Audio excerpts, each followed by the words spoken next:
আজকে ভিডিওটা একটুখানি অন্য রকমের। আজকে আমি তোমাদেরকে একটা ইনফরমেশন দিতে চাই এই চ্যানেলের মাধ্যমে। সেটা হলো শ্রীময়ী। শ্রীময়ী নামটার মধ্যেই নারীত্বের যে টান সেটা তো রয়েছেই। খুব শিগগিরই আসতে চলেছে শ্রীময়ী।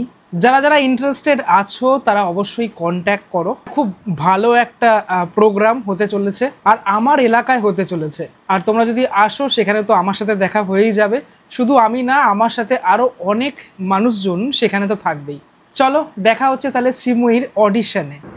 আজকে একটা বিশেষ কারণে চলে এসেছি, এটাকে আমরা বলতে পারি একটা মিনি প্রেস কনফারেন্স। কেন, কিসের জন্য, অবশ্যই প্রথমে দাদা একটু তোমার পরিচয়টা একটু দাও। আমার নাম রাজা ভট্টাচার্য। আমরা বন্ধুর তরফ থেকে আজকে একটা প্রেস কনফারেন্স ডেকেছি। এটার মূল উদ্দেশ্য সেটা হচ্ছে যে শ্রীময়ী নামে আমরা একটা প্ল্যাটফর্ম লঞ্চ করতে চলেছি এবং সেই প্ল্যাটফর্মটা লঞ্চের জন্য আপনাদের ডাকা, যাতে আপনারা বা আপনাদের মাধ্যম থেকে আমরা সবার কাছে এই বার্তাটা ছড়িয়ে দিতে চাই যে শ্রীময়ী জিনিসটা কী। শ্রীময়ী জিনিসটা সত্যি কি, এটা যদি একটু ব্যাখ্যা করো। শ্রীময়ী জিনিসটা সত্যি কি? শ্রীময়ী হচ্ছে এমন একটা প্ল্যাটফর্ম, যে প্ল্যাটফর্ম হচ্ছে শ্রীময়ী মানে আমি আগে ছোটো করে বলি যে শ্রীময়ী তাদেরকেই বলা হয় যারা সমস্ত কাজে পারদর্শী। তো মহিলাদের আমরা সবসময় একটু নিচু করে দেখার একটা ভাবনা তার সবার মধ্যেই রয়েছে, কিন্তু আমরা চাই যে সেই ব্যাপারটা থেকে যাতে মহিলারা সবাই এগিয়ে আসে এবং শ্রীময়ীর মতন একটা প্ল্যাটফর্মে আসে। শ্রীময়ী নিয়ে আমরা যেটা করতে চলেছি সেটা হচ্ছে যে একটা র্যাম্প শোর আয়োজন করতে চলেছি মধ্যমগ্রামের বুকে। এবং আমার কাছে যতটুকু ইনফরমেশন আছে সেটা হচ্ছে যে আগামী 10 বছরে এত বড় র্যাম্প শো শ্রীময়ীর হয়নি।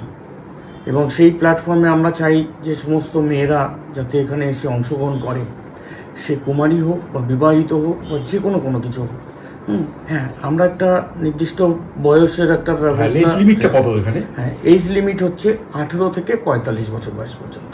45? আচ্ছা, শ্রীময়ী বলেই কি এখানে কোনো পুরুষের অধিকার নেই, মানে এই র্যাম্পে বা র্যাম্প শোতে?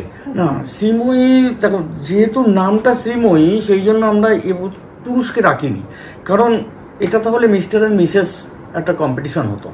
এখানে আমরা চাইছি যে শুধু মেয়েদেরই অগ্রাধিকার দেওয়া হোক, কারণ এত মেয়েদেরকে নিয়ে এত নেগলিজেন্সি হচ্ছে এই সমস্ত জায়গায় সমস্ত কিছুতে। তো সেই ক্ষেত্রে দাঁড়িয়ে আমাদের মনে হয়েছে যে মেয়েরা এগিয়ে আসুক এগিয়ে সমস্ত দিক দিয়ে, যে আমরা নারী, আমরা সবই পারি। আচ্ছা, যে মেয়েরা মহাকাশে যাচ্ছে, যে মেয়েরা বড় বড় ডাক্তার, এখনো তোমার মনে হচ্ছে সমাজের বুকে মেয়েরা পিছিয়ে আছে? কিছু কিছু সময় মনে হয় সত্যি এখনো যে সমাজের বুকে মেয়েরা পিছিয়ে রয়েছে। আজও মনে হয় যে বাসে উঠলে দেখা যায় যে লেডিস সিট, কেন ওটা কমন সিট করা হয় না? বহু মেয়ে আমাকে এরকম জিজ্ঞাসা করেছে যে দাদা বিশ্বাস করো আমাদেরও বসতে ভালো লাগে না, যে কখনো কোনো একটা পুরুষ সামনে দাঁড়িয়ে রয়েছে, হ্যাঁ সেও হয়তো কাজকর্ম করে এসছে, হ্যাঁ তারও তো কষ্ট হতে পারে, কিন্তু দেখা যাচ্ছে যে মহিলা সিট। আজও দেখা যায় ট্রেনের কামরাতে 2টো মহিলা কামরা, আর হয়তো জেনারেল কামরা আছে, তো জেনারেল কামরা সবই করে দিই। হ্যাঁ, আমি বলবো না যে আমি নিজে পুরুষ হয়ে আমি বলবো না যে কখনো যে সব পুরুষই খারাপ, তবু কোনো জায়গায় মনে হয় যে এখনো পুরুষদের সেই চোখ যেটা একটা মেয়েই ভালো বুঝতে পারে। আশা করি আমি আর এখানে ওই ব্যাপারটা নিয়ে আলোচনা করতে। এটা নিয়ে কত বছর এই শ্রীময়ী এবার হচ্ছে সিজন 3। পরপর 2 বছর শ্রীময়ী আমরা করেছি, এবছর সিজন 3-তে আমরা পা দিয়েছি। কি হয়, একটা বাচ্চা শিশু যখন প্রথম হাঁটা শেখে তখন সে ভালো করে হাঁটতে পারে না, কারণ তাকে সাপোর্টিং কাউকে দরকার হয়। তো আজকে শ্রীময়ী কিন্তু আস্তে আস্তে দাঁড়াচ্ছে এবং এই দাঁড়ানোর জন্য আপনাদের সহযোগিতাও আমাদের কাছে একান্তভাবে আমরা কামনা করি, যাতে শ্রীময়ী আগামী দিনে আরও ভালোভাবে দৌড়ে হাঁটতে পারে। তো এটা 3 বছর, আমি চাই যে সবাই শ্রীময়ীতে অংশগ্রহণ করুক। এই মানে এর মধ্যে মানে কি ভাবা হয়েছে, কোনো অডিশন বা কি এর ভাবনা চিন্তাটা কি, সেই বার্তাটা একটু চাইছি তোমার থেকে। কি প্ল্যান করা হয়েছে যে শ্রীময়ীতে করতে হবে, তার জন্য কি প্রিপারেশন রয়েছে তোমাদের, কি করবে তোমরা, কি করতে চাইছো? আচ্ছা, শ্রীময়ীর জন্য যেটা আছে, যে প্ল্যাটফর্ম আমরা রেখেছি তাতে শ্রীময়ীতে একটা অডিশন একটা প্ল্যাটফর্ম রয়েছে প্রথম, যে শ্রীময়ীতে যে সবাই এসে যদি শ্রীময়ীতে অংশগ্রহণ করে তাহলে দেখা যাবে যে 500, 600, 700 মহিলা শ্রীময়ীতে অংশগ্রহণ করে ফেললো। এবার সবাই মিলে যদি দাঁড়িয়ে 1 মিনিট করে যদি হাঁটে, তাহলে 2-3 দিন লেগে যাবে ওই প্রোগ্রাম অনুষ্ঠান করতে। তো আমরা চাই সেই সব মহিলাদের যাদের মধ্যে লুকানো প্রতিভা আছে, হয়তো কোনোভাবে সেই প্রতিভাটাকে নিয়ে আসতে পারেনি। আজকের দিনে কোনো র্যাম্প শো ক্যাটাগরিতে যদি কোনো অর্গানাইজেশনে কোনো মহিলা ভর্তি হয়, তো আমার ধারণা যে তাতে প্রচুর টাকা লাগে, তারপরে সে সেখান থেকে যাবে। কিন্তু আমরা সেই প্ল্যাটফর্মটা দিচ্ছি যে এখানে ওই ব্যাপারটা নেই। হ্যাঁ, আমরা একটা অডিশন করার চেষ্টা করছি, যে অডিশনের জন্য একটা ফর্ম আমরা রেখেছি এবং সেই ফর্মটার একটা মূল্য আমরা ধার্য করেছি। সেটা কি বলা যাবে এখানে? হ্যাঁ, নিশ্চয়ই 50 টাকা। এবার ব্যাপারটা হচ্ছে যে কেন আমরা 50 টাকায় অডিশনের ফর্ম রাখলাম, কারণ আমরা আগের বছর অডিশন ফর্মটা ফ্রিতে দিয়েছিলাম, কিন্তু তার খুব খারাপ অভিজ্ঞতা হয়েছে আমাদের। সবাই মিলে ফর্মটাকে ইউজ করেছে এবং সব থেকে মজার ব্যাপার, আমরা 2000 ফর্ম ছাপিয়েছিলাম, কিন্তু আমাদের কাছে মানুষ এসে যখন উপস্থিত হয়েছিল অডিশন দেওয়ার জন্য মাত্র 50 থেকে 55 জন। তাহলে 2000 লোকের যদি আমি 50% ধরতাম, তাহলে 1000 ভদ্রমহিলা আসতো, তাহলে তারা ফর্মটাকে মিস ইউজ করেছে। তখন আমরা চিন্তা করলাম যে আজকে ফর্মের একটা নির্দিষ্ট ভ্যালু দরকার, যার সত্যিকারের দরকার, হ্যাঁ, সে কিন্তু ওই 50 টাকার বিনিময়ে কিন্তু আমাদের কাছে অডিশনটা দিতে আসবে। অডিশনের তারিখ হচ্ছে 22 তারিখ। একটু 22-এ কত? 22শে মার্চ। কোথায়? ঠিক আছে, 22শে মার্চ তন্দ্রা গার্ডেন দোলতলাতে। আরেকবার যদি একটু জানতে পারি, যে ধরো 22শে মার্চ এই মাসের 22 তারিখে তন্দ্রা গার্ডেন দোলতলার তন্দ্রা গার্ডেন ব্যাংকোয়েট হলে সকাল 11টা থেকে আমাদের অডিশন শুরু হবে বিকেল 5টা পর্যন্ত। সেই অডিশন যে শুরু হচ্ছে, শুরু থেকে শেষ পর্যন্ত যারা থাকছে তাদের নিজস্ব পোশাক আশাক, খাওয়া দাওয়া, এই ব্যাপারটা যদি একটু বলে দাও।